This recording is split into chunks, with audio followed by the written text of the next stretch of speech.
My name is Audrey Walker. I'm 32 years old, a mother, a lawyer, and for most of my life, a master at pretending everything was fine. That is, until the night my 6-year-old daughter was slapped across the face in front of me, and I realized silence wasn't strength. It was surrender. It happened at the family lake house, a gorgeous, New England-style retreat nestled along the foggy banks of Lake Willoughby, Vermont. Picture perfect on the outside, rotten to the core. That weekend was supposed to be a reunion.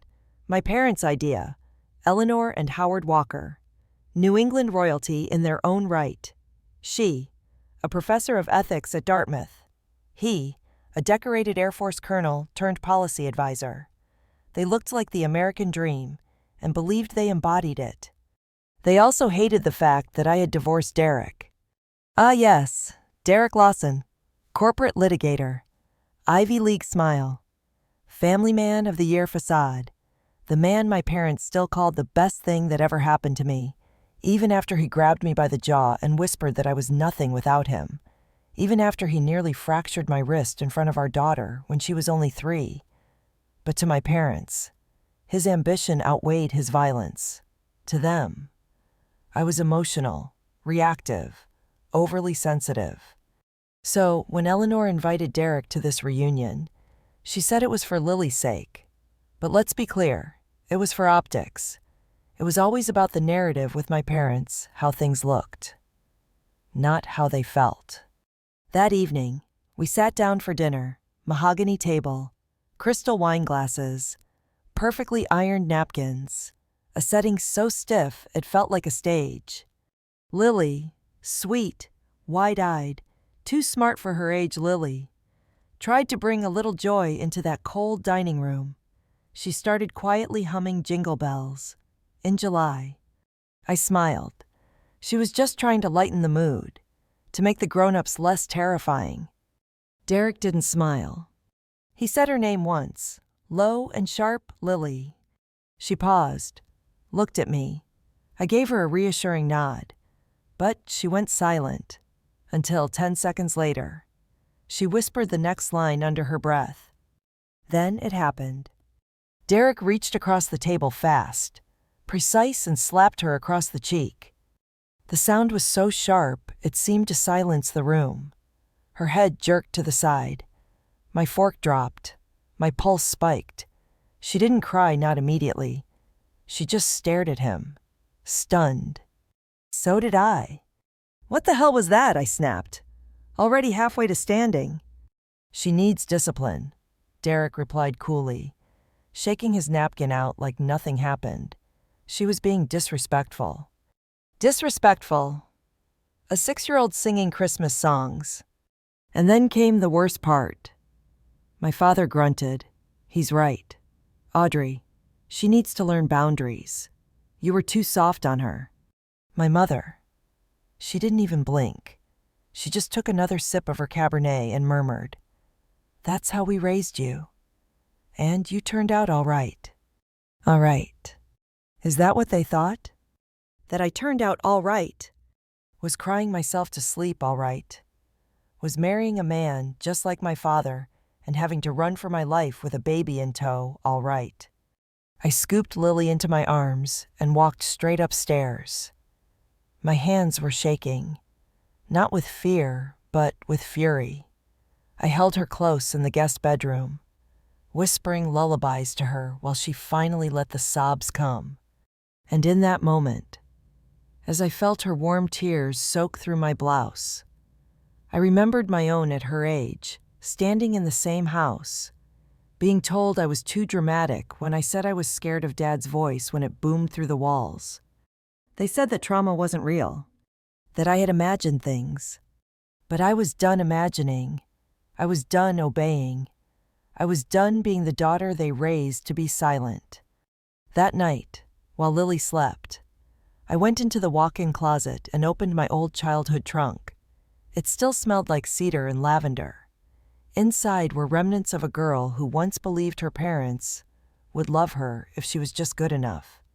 A ballerina music box, a debate team medal, a photo of me, age 7, smiling with a black eye. I'd told my teacher I fell off my bike. I didn't. And that was the moment I knew I wasn't just going to walk away this time.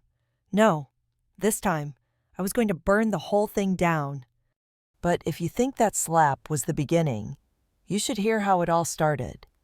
I wasn't just up against a violent ex. I was up against a system of generational cruelty wrapped in good manners. Let me take you back years before that dinner, before the lake house, before the courts and custody hearings, back to when I first realized I wasn't part of a family. I was part of a performance. From the outside, the Walkers were impressive. My father held military medals that covered an entire wall. My mother was quoted in textbooks. My sister, Linda, got into Harvard. And me, I was the emotional one, the rebel, the one who cried when her hamster died and didn't get over it quickly enough, the one who asked too many questions at the dinner table, the one who flinched when doors slammed too loud. My father used to say, "We don't raise quitters in this house." And yet, he quit loving me the day I stopped being obedient. Derek, of course, was their dream son-in-law, disciplined, eloquent, successful. They didn't see the tiny bruises he left on my forearm. Or worse, maybe they did. And they just didn't care. Once, after a particularly bad fight where Derek threw my phone into a wall, I called my mother. She said, "Marriage isn't supposed to be easy. Audrey, you have a child now. That means you fight for it." I remember staring at the broken screen and thinking, no, Mom, you don't fight for abuse. You fight against it. Eventually, I left. I took Lily and left with nothing but a suitcase and a folder full of hospital records, therapist notes, and one damning voicemail where Derek called me a fucking parasite. I fought in court for 2 years. My parents testified for him. "He's not violent," my father said under oath. "She's unstable." I won primary custody anyway, barely. But my family, I lost them that day. Or maybe I'd already lost them long ago. So why did I go back? Why bring Lily to that house again, knowing what lurked inside? Because like many of you, I wanted to believe people could change. But monsters don't change. They just get better at hiding. And so do survivors. But not this time. This time, I wasn't hiding. The next morning, everything looked deceptively normal. The lake glistened under the early sun. My father was on the dock, reading the Wall Street Journal. My mother was brewing coffee, humming Bach as if nothing had happened. Derek wasn't there. He'd gone for his usual run, probably to rehearse whatever rehearsed charm he planned to weaponize next. Lily stayed curled beside me on the guest bed, her cheek red where his hand had landed. She didn't cry when she woke up. She whispered, "Can we go home now, Mama?" And something inside me fractured. But I didn't say yes, not yet, because I needed more than escape. I needed protection. Proof. I needed to make sure no one else could ever gaslight my daughter the way they had gaslit me. So I texted Tara, my best friend, my anchor. She was already halfway into typing back. I knew something would happen. I'm calling Paul. Paul, Linda's husband, was the only wild card in this entire rotten family ecosystem. He didn't grow up under Howard's rule. He'd seen just enough of Derek's arrogance and my father's iron-fisted parenting to develop a permanent distaste for all of them. And most importantly, he owed me, years ago. I kept him out of a DUI conviction by shredding footage he didn't know I had. It was his turn now. That day passed in slow agony. Eleanor wanted Lily to join her in the garden for some fresh air. I declined. Howard asked why I was so on edge. I told him I was just tired, then watched his eyes narrow with that same look he gave me when I was 13 and said I didn't want to join the debate team. The message was always the same: non-compliance equals weakness. Disobedience equals shame. But this time, I was no longer that girl. This time, I had a plan. When Paul arrived that afternoon, under the pretense of delivering Linda's forgotten medication, I pulled him aside. "I need audio," I whispered. "Anything that picks up their voices clearly. Even better if we catch Derek alone with her again."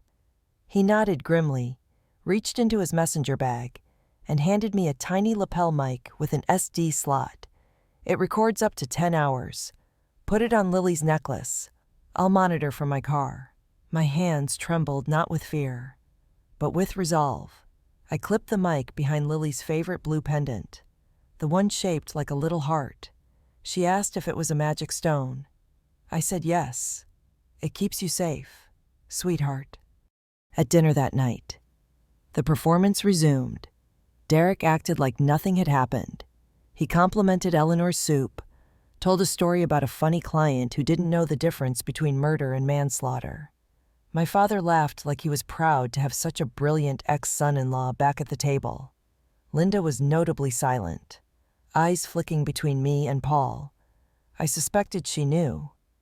Maybe not the details, but something. The air was tight with pretense. But we waited. I excused myself after the meal, saying I needed to take a client call. My phone rang Tara, calling on cue, but I muted it and walked far enough to give the illusion of distance. What I was really doing was pacing behind the guest cottage, earpiece in, listening. And then, like clockwork, Derek struck. "You embarrassed me last night." You know that his voice, low and sharp, crying in front of everyone like some little brat. Lily murmured something I couldn't make out. Then my mother, "You can't let her manipulate you." Derek. Audrey was the same. Tears were always her weapon. And my father, "She's 6. If you don't mold her now, you never will." Derek again.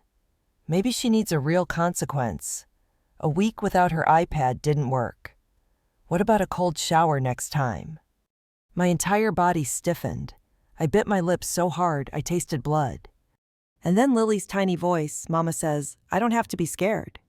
Silence. Then a harsh scoff from Derek. "Your mom's a fool." That was enough.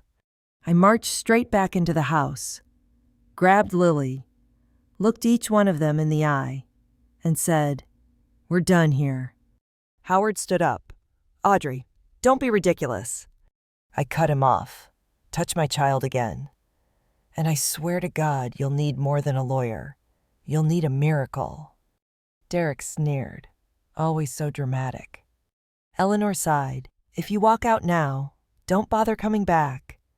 I smiled. Exactly the point. I left the lake house in a storm of silence, Lily clutching my hand, Paul nodding subtly from the porch. Back home, Tara and I reviewed the footage. 8 full minutes of verbal abuse, threats, and enabling. It was everything the court would need, and more importantly, it was everything the world would need. But I didn't want to file quietly. That's what they expected. That's what abusers always expect. So I did something bolder.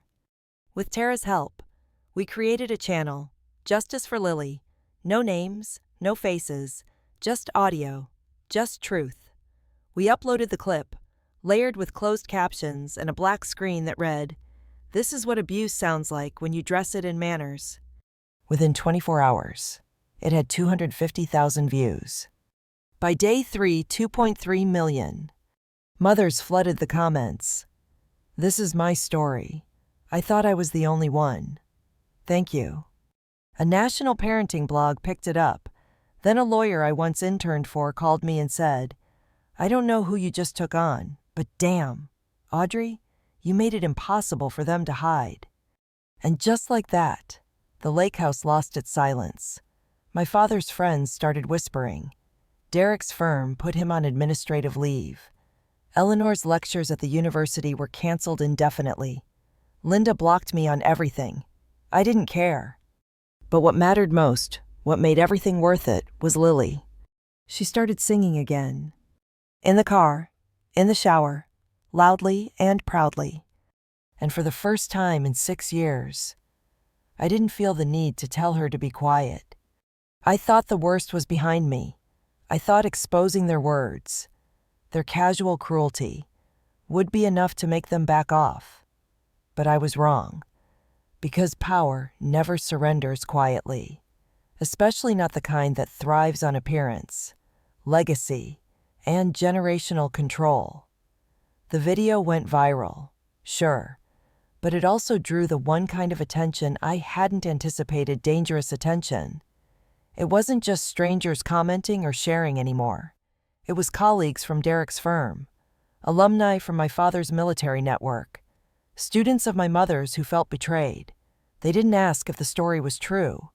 They asked why I was trying to destroy a respectable family. It started with small things. My work email was flooded with spam reports, anonymous complaints claiming I was emotionally unstable and potentially dangerous. I got a letter from the State Bar Association requesting a review. Then someone sent a forged message supposedly from me leaking confidential client information. Thankfully, my firm knew me better. But the investigation still froze my caseload for weeks. I had bills. I had Lily's therapy. I had my own sanity to manage. Then it got personal. Lily's school received a tip claiming I was neglecting her. Child Protective Services came to our apartment. The caseworker was polite, even apologetic. But protocol is protocol. She asked Lily questions, inspected our fridge, took notes. When she left, she said gently, off the record, "Someone's trying to bury you. I've seen this before." I didn't cry. I didn't scream. I felt something colder, sharper focus. Tara was livid. They're escalating. You realize this means they're scared, right? I nodded, which means they're about to make a mistake. We sat at my kitchen table, phones on silent.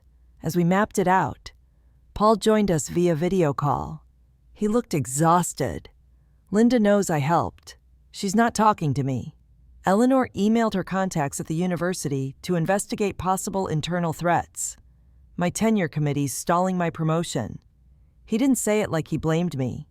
He said it like he expected it. Like he'd always known what the Walkers were capable of when cornered. That night, while Lily slept, I wrote a list on the back of an old receipt. I called it the pattern. It was something my therapist once taught me abusers follow: patterns, silence, gaslight, punish, discredit, control, repeat. So I asked myself, what's next? Control. They would try to take Lily. And they did. Derek filed an emergency motion with the court for full custody, citing emotional exploitation, internet defamation, and psychological manipulation of our daughter. He included a dossier pages of cherry-picked text messages, therapist comments out of context, even a supposed expert evaluation claiming I was hyperreactive and potentially codependent. But Derek's biggest mistake, thinking I'd be caught off guard. I wasn't, because I'd already anticipated it, planned for it. The day after we published the audio, I began building a counterfile, not just a legal defense, but a psychological one. I consulted with child psychologists, trauma experts, forensic social workers. I had Tara draft every affidavit, timestamp every interaction. I collected school reports, therapy notes, even Lily's drawings, one of which showed her with a speech bubble. Mom says, "I'm safe now." The judge wouldn't just see a mother under fire. They'd see a child's truth. The hearing was scheduled for March 18th, 3 months from the lake house. In the days leading up to it, the pressure was crushing. Every email I opened felt like a landmine. Every night, I double-checked our doors. At one point, a black SUV parked outside our complex for hours. Engine running. I filed a police report. They said it was probably nothing. I didn't believe them. One evening, Lily asked, "Will Daddy take me away again?" I knelt down, looked her in the eye, and said, "No one is taking you anywhere without going through me first." The morning of the hearing, I wore black, not for mourning, but for armor. Tara came with me. Paul sat quietly in the back row. Derek arrived alone, but smug. My parents didn't attend, but I spotted Eleanor's friend, Margaret Cole, a retired judge, sitting 3 rows behind. I recognized the signal. They were watching. Derek's lawyer was good, polished, smooth-talking.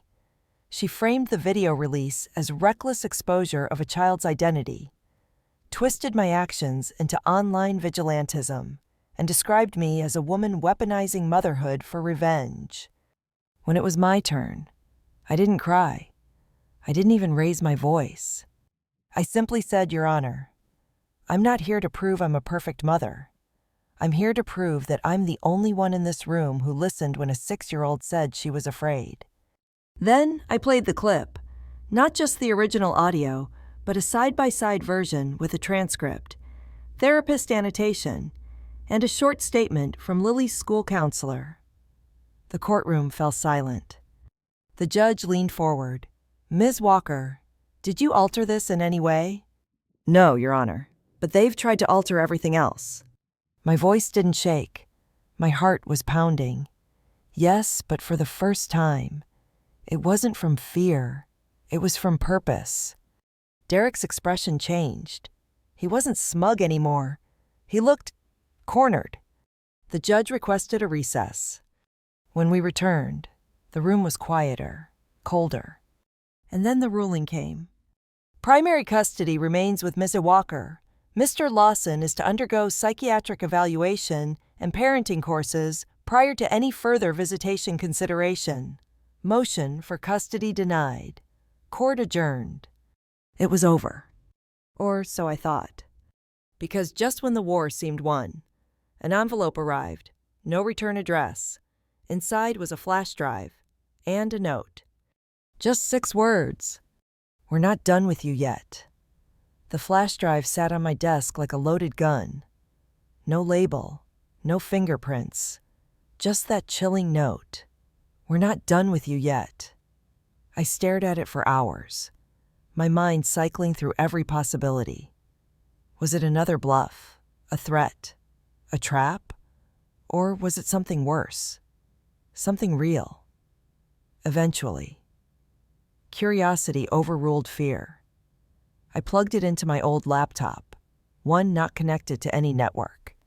If this was malware or some attempt to breach my system, they'd get nothing. But what popped up wasn't a virus. It was a folder, untitled, inside a single video file named August 1997 Willoughby. I clicked. The footage was grainy, handheld, time-stamped. I recognized the place instantly, the lake house. I was 10 years old in 1997. The camera panned shakily across the kitchen, where my mother stood, visibly younger, but with that same stiff jaw and practiced smile. Then came the voice behind the camera, Howard's voice. He called for me and Linda to come in. I watched my younger self run into frame, all awkward limbs and messy hair, holding a toy horse. Linda followed, older and quieter. Then a man stepped into the frame. Not Derek, not Paul. Someone I'd never seen before, or so I thought.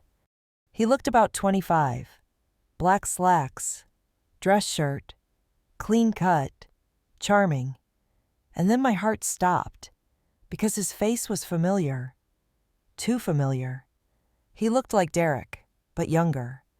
And the way my mother greeted him, her hand on his shoulder.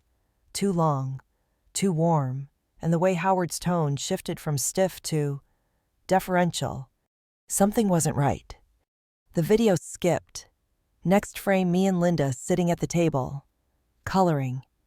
The man stood behind me, leaning in, his hand on my shoulder. My body stiffened watching it, and I realized even then, my 10-year-old self had flinched.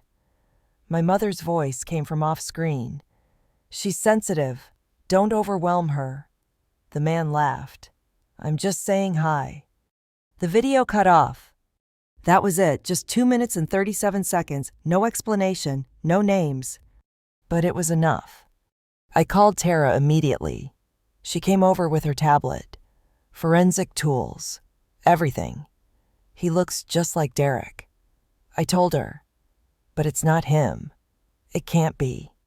She ran facial comparison scans. It took an hour, but eventually, she found it. His name was Caleb Lawson, Derek's older brother. Died in 2002 in a boating accident, or so the obituary said. I sat in silence as Tara read the article. Caleb was a rising star at Howard's defense consultancy firm before his untimely death. He had a history of disciplinary incidents sealed by military courts. There were whispers, nothing confirmed, but enough to raise 1,000 red flags. And I'd never heard his name, not once. Derek never mentioned having a brother. Which begged the question, why was he at our lake house that summer? Why did my father record it, and why? After all these years, had someone sent me this? We dug deeper. Tara found archived firm documents tying Caleb to a private discipline program Howard launched in the 90s for troubled military families. He'd been quietly removed after 2 internal investigations sealed.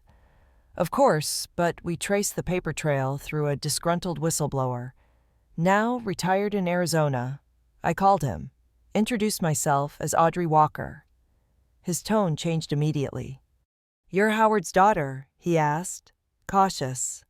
"Yes," I said, "and I need to know what Caleb Lawson did." There was a long pause. "Lady," he said finally, "you don't want to open that box." "I already have," I told him, "and I think he hurt me. I just don't remember how." Another pause. Then he muttered, "That bastard covered for him. That whole damn program was just a cover for monsters like Caleb. Howard knew. Hell, he recruited him." I froze. Recruited him? To what? "To scare kids straight," he said bitterly. "That's what they called it. Tough love. My ass." I told Howard someone was going to get hurt. Next thing I know, Caleb's dead, and the files disappear. That night, I couldn't sleep. My memories of that summer came in fragments. I remembered waking up with nosebleeds. I remembered hiding in closets. I remembered my mother saying, "Don't tell stories. Audrey, no one likes a liar." I remembered Linda, crying when she thought I couldn't hear. Had something happened to her too? I called her the next day, straight to voicemail. I sent her the video clip. She replied within 2 minutes, "Delete it, now." I called again. She picked up. "What do you want?" she hissed. "Who was Caleb to you?" I asked. "Someone you should never have remembered." "So he did hurt us." Silence. "I didn't let him touch you," she whispered. "I took you into my room that night. But me, I wasn't so lucky." I nearly dropped the phone. "You knew," I said. "I thought he was dead." She whispered, "I thought Dad buried it." "He did until someone dug it back up." She hung up. I sat in that silence for a long time. Then I realized I wasn't crazy. I wasn't emotional. I wasn't the problem. I was the proof.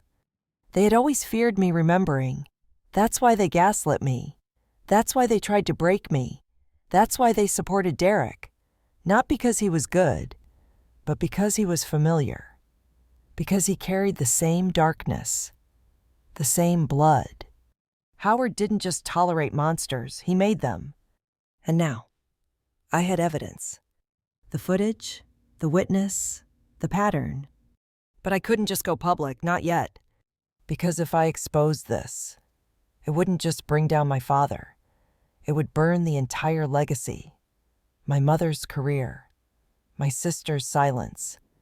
Derek's remaining reputation. It would be war. So I had a choice. Bury it like they wanted me to. Or finish what I started. The lawsuit arrived on a Wednesday morning. Thick envelope. Courier signature required. When I opened it, I felt the last vestige of denial dissolve in my chest. Filed under the name Walker et al. Versus Audrey Walker.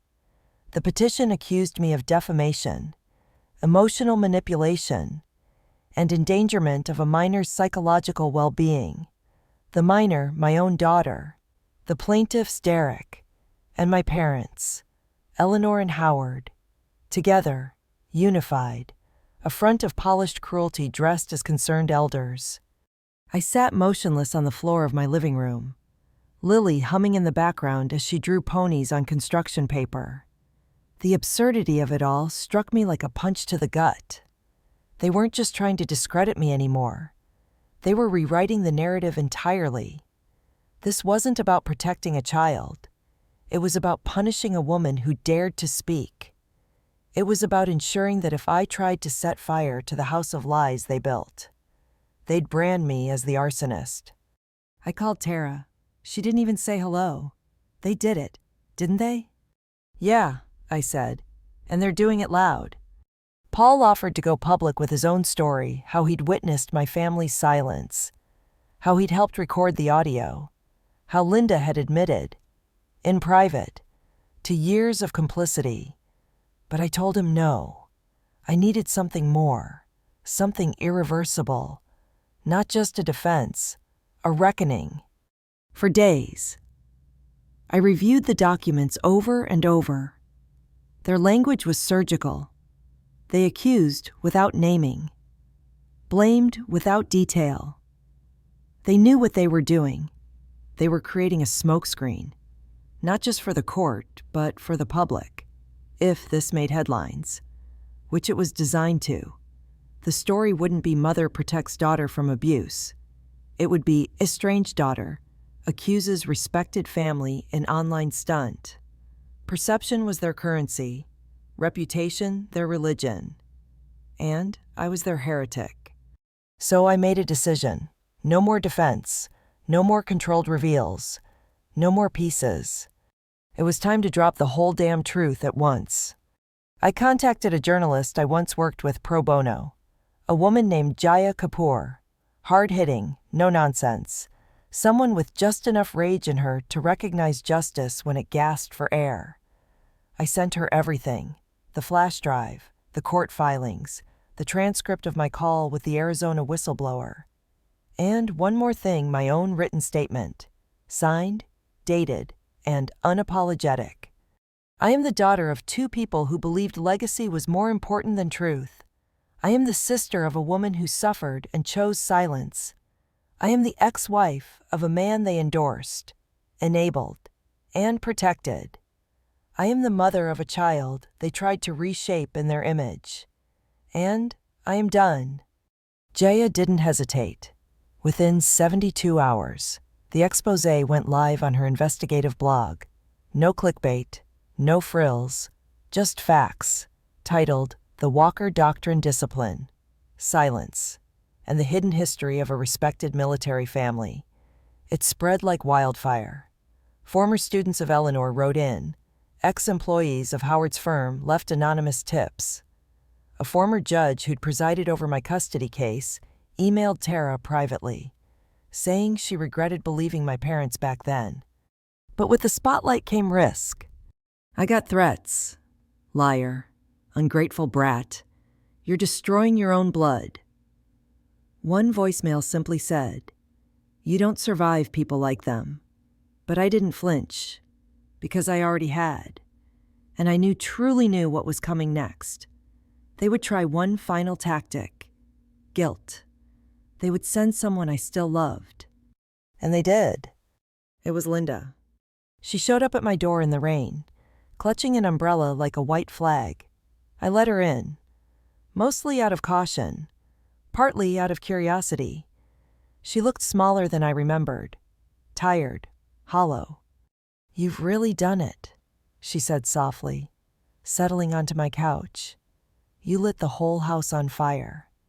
"It was already burning," I replied. She stared at Lily's drawings on the wall, her voice almost breaking.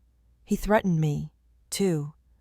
Back then, Caleb, Dad made me stay quiet, said if I told anyone, you'd be taken away, that no one would believe a teenage girl over a decorated colonel." I didn't respond. There was nothing left to say. "I'm sorry," she whispered, "for everything. but you've made enemies now that don't just disappear. I looked her in the eye. They made me. Now they get to see what I became. After she left, I knew what I had to do. The hearing for the defamation suit was 2 weeks away, but I wouldn't go in with a lawyer. I'd go in with a microphone, because I no longer cared about winning in court. I wanted to win in the place they feared most, the court of collective memory. The morning of the hearing, I arrived alone, calm, focused. The press had gathered. Of course, Tara and Jaya were there. But at my request, they kept their distance.